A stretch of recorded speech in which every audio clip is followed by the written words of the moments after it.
Hey everyone, I'm here in Tampa, Florida, and I have with me Duane Weeks, Chief of Technology and Data Systems, Lake County Schools. Thank you for being with us, Duane. Yeah. And Jesse Diaz, who is a Supervisor of Instructional Technology from Hernando County School District. He has his own cheering section here today. Yeah. Yes. Okay, so let's ask you guys some questions. Just kind of give you the softball question first, which is basically, what are you proud of right now? Duane, I want you to go first. What are you proud of Lake County Schools doing right now? Right now, I think one of the things that we've done quite a bit. Like, I think we had a pretty strategic approach to how we were going to take on technology.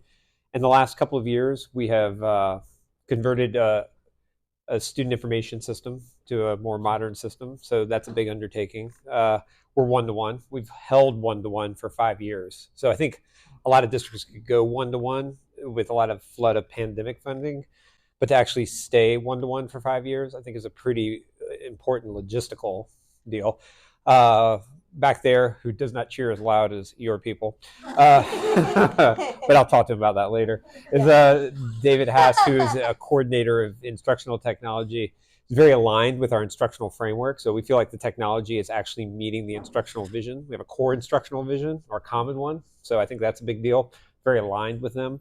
And then I think probably one of the things that's recently kind of on brand is that we decided to do what a lot of districts did not decide to do. A lot of districts right now are trying to write policies around AI. And that policy is too elusive, it's too fast moving. And so what it's doing is it's actually quagmiring the work. So we have actually gone ahead and put in at least kind of sort of beachhead, kind of sort of a first place like generative AI program that is aligned to our instructional vision. Worked with the company that designed the generative AI to put in tools to ensure that it is kind of a curated AI, if that makes sense, that it's not just like a Copilot or a Gemini that's out there free range and really is matching our instructional vision, which I think is a big deal. We'll write the policy later, maybe. I don't really know what the policy does. To be honest with you, it's like writing a policy on a fork to me. It's why. So right now, that's where I think we're at, and we feel like we're in a pretty good place. Get ready to finish my last project of the 5-year plan, which is every school will now have modern displays, which actually, again, were designed around the instructional framework. Everything we try to do is designed around what the instructional framework is in our district. So awesome. Pretty proud of that. Awesome. All right. Jesse. Yeah, Duane touched quite a few of the topics I might have talked about. No, but some of them we do coincide with a few of them. We haven't been one-to-one as long as you guys, but that has been one of the things that I'm proud of us rolling out a one-to-one program. Considering that it was born right after the pandemic, we definitely had to use special funding for it. And yeah, now we are definitely looking at how to maintain it, which is a challenge. But I would say that probably what I'm most proud of right now is our adoption of a dedicated LMS. We didn't have that learning management system, and this has been our first year having Canvas LMS as our district-wide. And that has been a very powerful move for us, especially with having one-to-one. If you don't have an LMS, that's not a recipe for any kind of success. So that has been like one of our biggest, I feel, accomplishments this year. And well, I mean, in the last few years, just the fact that we have a department addressing instructional tech is a big success, I feel, because for quite a few years we didn't have instructional techs. Years ago, due to budget and whatever, a lot of this was restructured where teachers were kind of on their own out there with all the tech that's advancing, and now us being able to have this layer of support for them, it's been really big, especially with AI now and the advent of that and so many other things that have come around the corner. Yeah. Okay, so let's go back to you first, then I'll come back to you again, Duane. I bet that had a lot of culture change. Like, probably people are like, I don't want to, you can't do it, I'm kicking and screaming. And then other ones are like, okay, yeah, let's be on board, new LMS, yeah, I'm rah. I've been using the other one for 10 years, but okay. So culture, talk to me about like that journey. Well, I think it's like everything else in education when it comes to culture. For the most part, I mean, anyone here who's been in education for more than 20 years, you know that when anything new, any new initiative, there's always naysayers and there's always the ones who adopt it immediately. That's just a thing. And it's part of our culture, I feel, as well. But we're at a point right now, and also this too shall pass, right? That mentality. But there's quite a few things that have, like AI, for example. It's not gonna pass. It's just absorbing more and more of the way we work and our way of work. So that's one of those topics that I think culture, yes, it's going to play a big role, especially with the fact that right now, the general attitude, I think, and maybe this may be different in other districts, but in our district, I feel most educators are opposed to its use, are thinking it's just another way for kids to cheat and so on and so forth. I think everyone here has heard that. But it's not going away. And if we don't find a way to use it and adapt, a lot of the future jobs, this is good. This is where it's going. Yeah. So I think that's that culture striking. shift, we're definitely in it. That's striking because remember, we resisted one-to-one and machines everywhere Correct. for 20 years, right? At least 15 in most places. And then the pandemic happened. Mhm. And now already AI came out basically on a Mhm. large wave last year. Right. And it And changed you're a lot. already, I'm surprised that you're saying that. I'm proud of you. Okay, so Duane, what are your thoughts on the culture change you have to go through? Yeah, I think one of the things that we may not realize is before the robots get us, maybe, like the state's coming for us. And so, just to be extremely blunt about this, like we're not in an environment where we can sit on a culture anymore. Like whatever culture, listen, when I think most of us started in education, we kind of went back to school because we liked school and we liked the way school had been for a long period of time.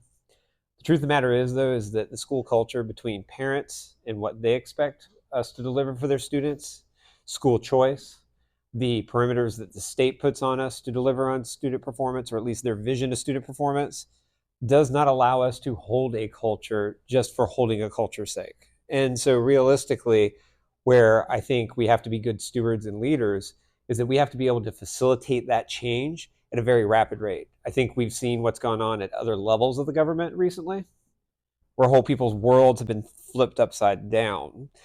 And that type of disruption, as we learned, the good news is we kind of cross-trained it from the pandemic. I watched a lot of politicians be like, hey, it should just be open like a Home Depot, talking about public education. We were one of the few places that did actually stay open, right? And we dealt with a very, very harsh logistical reality while still trying to do the best for our students that we could given the environment that we had. I think for us, that culture can't hold if it's going to keep us from getting to the next level, because we're going to have to be 2 to 3 steps ahead of everybody. Otherwise, we're just going to get washed under like a lot of other organizations have. We're at a sea change. And I think it's one of the reasons why we've moved so fast, speaking specifically on AI. It would be nice to study AI or come up with an alignment to AI that maybe made curriculum departments 100% happy and stuff like that. The truth of the matter is our teachers were using it anyway. The difference is they were using very generic AIs without a whole lot of like kind of training or professional development around how to prompt, how to make sure that what we're prompting aligns to the standards. And so we had the possibility of using a tool which as a teacher I would totally take advantage of, right? Like I would be that first person in the room trying it. But if I'm not aligned to the instructional mission or the standards, then I'm shooting at a target that I shouldn't be aiming at, right? And so I think that challenge puts it on us to not just take something and study it for 3 years before we put it in, but to really get in there and do the work. And one rule that we have that I would sort of put out there is in education, we suffer from, listen, there are a lot of people who are very, very smart and did a lot of schooling to get there. And I honor that. Like, I'm not being disrespectful of that at all. But when I'm writing a paper, I wanted to get 100%. In education, to move at the rate we have to follow the 80-20 rule. We have to get it 80% there and then fix the other 20%.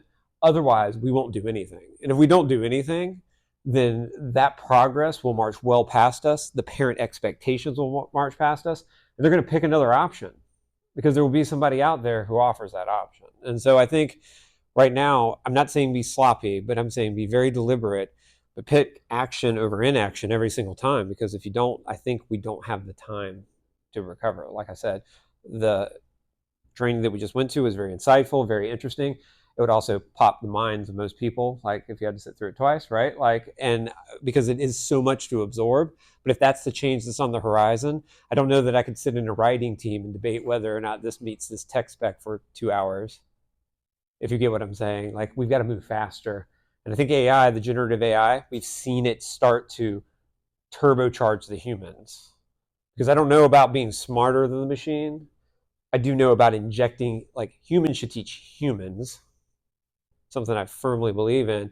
And the human teacher is still the most important thing in the room. Even if there's a machine somewhere that's smarter, I don't know if I care. If that makes sense. Well, I think this is a real positive. I think what you both have just alluded to is you already are moving faster. Like way faster than in my experience, education has been moving for a long time. I mean, you guys are alert and you're on it. Whereas, honestly, AI could hit, which it did, commercially at scale mid last year, I'd say. Right? It was already starting to be in all the trade shows before that, but at scale, everywhere I go, people are talking about it, and the use is picking up. It'll probably be up close to 50% by the end of this year, and then it'll be everywhere, right? The fact that you're moving as fast as you are tells me that you are starting to move faster. So that's a huge positivity. But you're still challenged with structure. So let's go. I'm going to go back to you again 1st. I mean, what are your thoughts on structure? Like, how's it going to change? You have choice here in Florida. Yeah, I think districts have to. So what's interesting is there's this push pull, right? Part of it is that the whole world is splintering into 4 million pieces. Like and some of that's human driven, right? Like social media, we see like 4 million opinions every day. We see 4 million everything. So it becomes very, very hard to pick a unified direction. Like you've got to, as a district, pick a unified direction, what you think is instructionally best for your kids. Whether it is or isn't, I'm going to tell you, you're going to have a greater effect than if you try to pick 40 things and accomplish very little of that, right? And so I think districts first from the curriculum department have to be able to give still the technology departments the marching orders to be like, this is what we're trying to teach our kids. We need you to use these tools to support. If we lose that core of, I could say instruction first, you might even say human first, then it does become very mechanical and very weird very fast. That's how you get these rows of seats where everybody's staring at a machine. That's where you get programs that are teaching the kids instead of the humans. I don't think that's what the future is. So I think the structure you have to do is first you have to go to your instructional people and go, what's your framework? What are you trying to accomplish? Like in the case of the AI product that we selected, like there is the ability for us to customize the prompts to where it includes that knowledge in the AI prompt, even if that's not what the teacher types in. Do you see what I'm saying? As opposed to just going to Copilot or Gemini, where you might just not remember that part, or you have to train thousands of people to put that part in. So I think it's very strategically about assembling, taking the tools on the table on how to support that instructional mission. Otherwise, I think you just get adrift. Well, that sounds like your wall garden, like your branding. And so you could do that with some of the tools that are out there. You can wall garden them, set your parameters or whatever. There's also ones out there like Sooth, FYI. Mm-hmm. They're wall garden contracted with reputable sources. Sure. So they've collapsed the universe of sources into one pile. So your kids can't go outside the pile and find them on. So I understand what you're saying, but it is a brand issue. Well, and I think you hit a very key point too. Like, again, not picking everything at once. We picked staff very deliberately at first because we think the teacher, again, is the most important person in the room. I'll say that like 100 times, right? AI for students, we've started to venture into because like at first I was like, I don't see the practical application, and there is some cultural resistance to teachers. They naturally think it's cheating. And honestly, it is. Like, if I'm being honest with you, like that's what a lot of kids are using it for. They is a set of kids though that are using it right. I don't know if you can divine what you need to do as a district out of that. But what I did start to see is the same people who came up with staff tools that made sense. Because I'm going to tell you, like, I'm like, I might say this wrong. I'm like one of the disciples on the Damascus Road. I can't remember which one because I'm a bad Catholic. But like, long story short is that like I was a convert because David was going on about it about a year and a couple of months ago, and I was like, I don't think we're ready. Like I had too much resistance. But then when we started talking about bucketing it and putting staff first felt right. But I think students, I'm starting to see those tools where, yeah, like as part of the learning process, if the management tools get in there where I can turn it on, turn it off, set it up, then I do see that as a possibility as a tutor, or the ability to have another resource, or to provide some of this fractional instruction that might need to take place, because the teacher can't be there at all. We have frustrated, I know I'm going on about this a lot, but we have frustrated teachers. I'm going to tell you, as a teacher, as a former teacher, who told me to differentiate with my 150 students that ran through my walls every day, like that would wear me out to provide anything that was even remotely close to, like, even if I put kids in 5 buckets, that's going to wear me out on a daily basis, and it's going to lead to burnout. It's going to lead to teacher retention issues, and then you're going to start from scratch again. So I think figuring these tools out and just knowing your core instructional mission is kind of how it works. Mm-hmm. I agree. Well, you had a lot of time to think about that too. What are your thoughts? Same thing. Well, I mean, with structure, there's going to be a lot of components to that, but I think that one of the probably the key ones is going to be guidance. Teachers don't know this already. This is relatively new to everyone. So we can't, and imagine if teachers need guidance, imagine students. They're going to immediately go to, how can I use this to not work? How can I use this? How can this do my work? And that's the problem.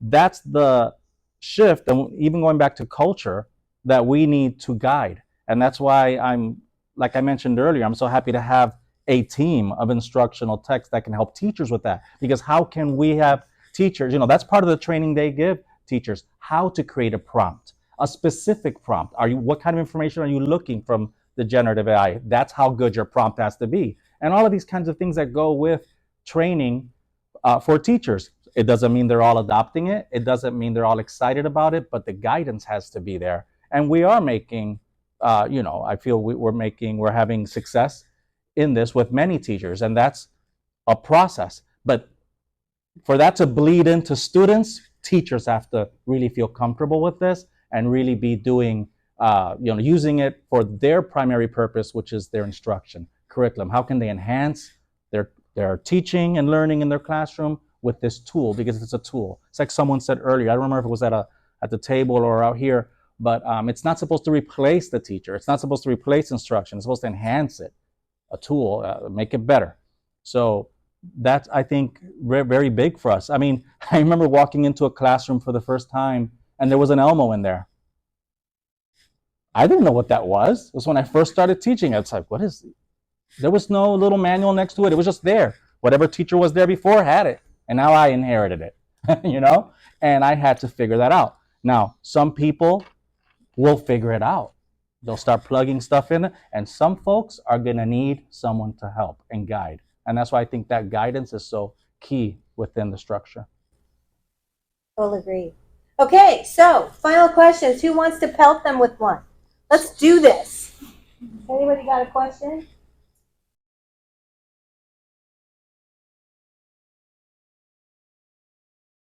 What we started to see the tools is that there were 2 key parts that this AI had, because ultimately in applications, it's all about, like, there's a bit of a management that needs to go on, right? Well, maybe 3 things. One is rostering to some extent, because, like, there has to be some kind of organization that represents our organization in the way it operates, right?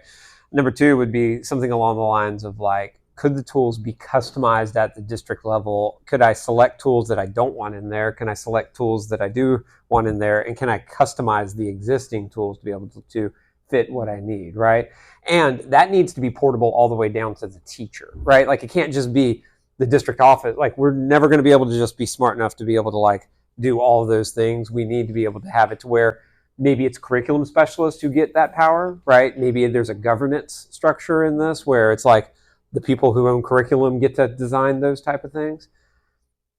And then I think the third thing is the teacher needs to be able to have control of when to turn them on and when to turn them off, in order for the flow, the instructional flow of the class to go down right. And so to me, I think products that have those 3 tools, and honestly too, like, incorporate the standard, like, know it's Florida, know what we're talking about, right, is a big deal. But I'm going to tell you, like, That's what the next textbooks are going to be. They're not going to be what they are now. Like they straight up aren't. Like nobody wants to do business in Florida because at a dime, a political wind could change and somebody's going to rule out a piece of curriculum and nobody wants to reproduce those. But a generative AI you could put parameters around the curriculum if you get what I'm saying. So if you want to loosen it up or tighten it up, you can do those things. And I'm going to tell you flat out, like what we are seeing with this product, you will see the big textbook companies start to adopt because you can provide better resource for students. That student that needs intervention, as a teacher, for me to provide that student intervention, I got to be able to provide it can't be the same source that they had in core instruction. I got to have a supplemental resource. And if I have the same supplemental resource for every kid, then I'm not really differentiating. So I think you're going to see textbook companies like what I'm talking about with those three structures. I think textbook companies are going to start doing that because why would you not, right? Mm-hmm. Like it's more cost effective and they're tired of printing stuff to have to go rip pages out or something like that if there's a political wind that changes or create a state specific solution.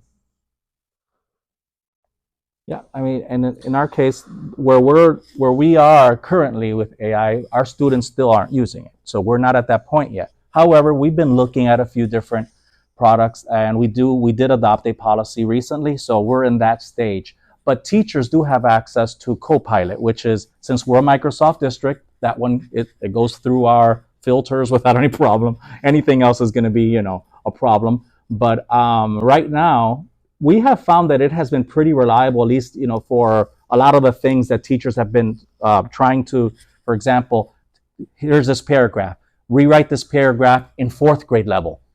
It goes into the adjectives, changes the levels of them. It's pretty powerful, the lexile, all that stuff. So that has been powerful in that sense. I know there's a product called Magic Schools that my team has worked with, and they've been impressed by it, and it is aligned to education. So that has been one. That's not an endorsement. I'm not endorsing it, right? No, it's not an endorsement. I was talking about me, but whatever. Right. So, but right now we don't have a chosen one, if you will. In our district, there's a lot of teachers do have quite a bit of choice, but now with some of the regulations that the state has brought down, the DSPAs, that's a whole other thing now, which we're trying to. How can I say this? We're trying to be a little more specific as to what it means when a product has a executed DSPA. It doesn't mean that curriculum is happy with that product necessarily, or that it can be used for texts and ELA and such. So we're having to work with all of that and be a little more specific. But I think like everyone else, we are adapting to rules and regulations and the needs of our students and our staff. So I've got to say, those are the ones. Copilot, currently teachers have access to it, and I've been using it. Students, not just yet. We are studying the next steps with regards to that. Can I build on one thing you said that I think is very, very important, though? You need to fight your curriculum departments in the parking lot. And I'm kind of kidding when I say that, but like, listen, if I'm going to be honest with you, a curriculum snob, and I love my curriculum people, like, don't get me wrong, like, this is not whatever, but I'm saying somebody who is sitting there staring at the curriculum as their whole job, forgetting that a new teacher that has 0 years of experience, not in your school, in the field, is drowning because they don't understand it. I go back to the 80-20 rule very quickly, which is like, yeah, it would be great. Listen, I think one of the things that we struggle with, and I like the curriculum people a lot, like I said, we're partners with them, but if you think every teacher is here, every teacher right now is not here. We took a hit during the pandemic because there were shortages. Oh, yeah.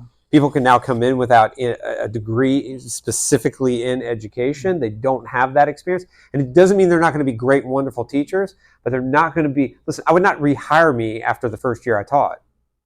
If you think back to yourself, you wouldn't rehire you either, right? Probably. And so realistically, my kids need a refund. Right. Like, yeah, I felt like at least some gift certificates somewhere, right? Like, gift cards, right? Something. Anyway, long story short is that, like, I think one of the things that you have to do is you have to challenge, even if you're in the IT sphere, you have to challenge the curriculum department to not let them be the hang up. Because what I have found is IT can now move faster than curriculum does in certain environments.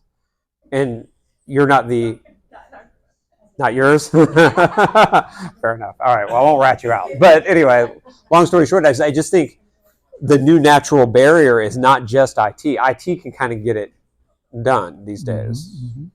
So challenge them on it. Well, this has been excellent. Thank you guys very, very much. Okay, so let's give them a big round of applause, everybody. Thank you. We survived. Thanks, Jay. That was fast. This was fast.